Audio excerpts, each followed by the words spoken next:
তুই একদম আজব ক্যারেক্টার। ভাই মানুষ A+ পাইলে সেলিব্রেট করে, কে সেলিব্রেশন করে? আমি পাঠিয়ে দিই। আমার ফোন দিচ্ছে। বাবা এবারও আমি পরীক্ষায় ফেল করছি।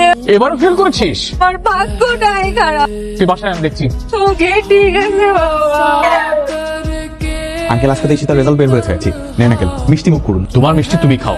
ঈশিতা ফেল করেছে। এইবারও ফেল? আসসালামু আলাইকুম স্যার। মনে হয় পরীক্ষায় ফেল করছো তো মন খারাপ করতেছে। আমি ব্যাপারটা দেখতেছি।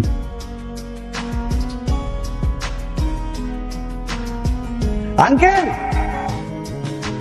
দেখুন আন্টি রুমে এসে মন খুলে ডান্স করতেছে। এত লজ্জা করে না? ফেল করে আবার নাচি? মোটেও লজ্জা করে না আন্টি, কারণ সে তো ইচ্ছা করে ফেল করেছে। না আঙ্কেল ওই যে আপনারা আশায় বুক বেঁধেছেন মেয়ে পাশ করলে একটা ভালো ছেলের সাথে বিয়ে দিবেন, আপনাদের ওই আশায় ঘুরে বাড়ি, এর জন্য সে ইচ্ছা করে ফেল করেছে। ওকে দিয়ে আর কিছুই হবে না। একটা কাজ করেন, রাস্তা থেকে একটা ছেলে ওকে বিয়ে দিয়ে দেন। স্যার আপনি কিন্তু একটু বেশি বেশি বলতেছেন। ও ঠিকই বলেছে, তোকে আমি 2 দিনের মধ্যে বিয়ে দিয়ে দেবো। দোস্ত আমি অ্যাক্সিডেন্ট করছি। আর তো কিছুই হয় না দেশে। এটা আমার পরিবার মানুষজন জানবে আমি অ্যাক্সিডেন্ট করছি।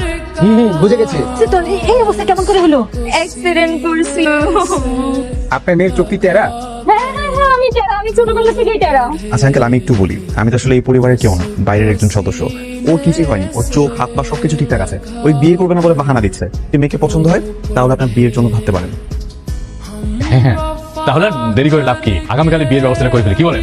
আলহামদুলিল্লাহ। আমি যাবো না, আমি বিয়ে করবো না, আমি বিয়ে করবো না। দেখছি আমার দম বন্ধ হয়ে গেছে। সবার বিয়ে আঙ্কেল এখন এই অবস্থা, কমিউনিটি সেন্টারে গেলে তো আরো বেশি সিনক্রেট করবে।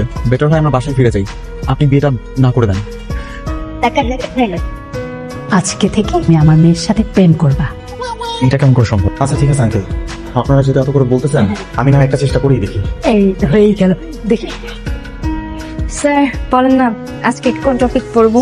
আজকে আমি তোমাকে পড়াবো প্রেমনীতি। প্রেমনীতি না স্যার, এটা পরিমিতি হবে। স্যার আপনি লিখছেন নিজে পড়াতে আসছেন নাকি অসভ্যতামি করতে আসছেন? যেদিন নিজের চরিত্র ঠিক করতে পারবেন সেদিন এসে আমাকে পড়াবেন। এই মেয়ে, তোমাকে একটা কথা বলছি, আমাকে ফোন দিতে না? আমি তোমাকে বলছি না আমার গার্লফ্রেন্ড আছে। গার্লফ্রেন্ড আছে? কে? ওইটা তোমার না জানলেও চলবে। দেখি। দেখতে হবে না, ন্যাক কর। আর আমার গার্লফ্রেন্ড দেখতে যেই সুন্দরী, তোমার থেকে 1000 গুণে সুন্দরী, ওরে দেখলে তোমার চোখ নষ্ট হয়ে যাবে, বুঝছো? লাগবে না।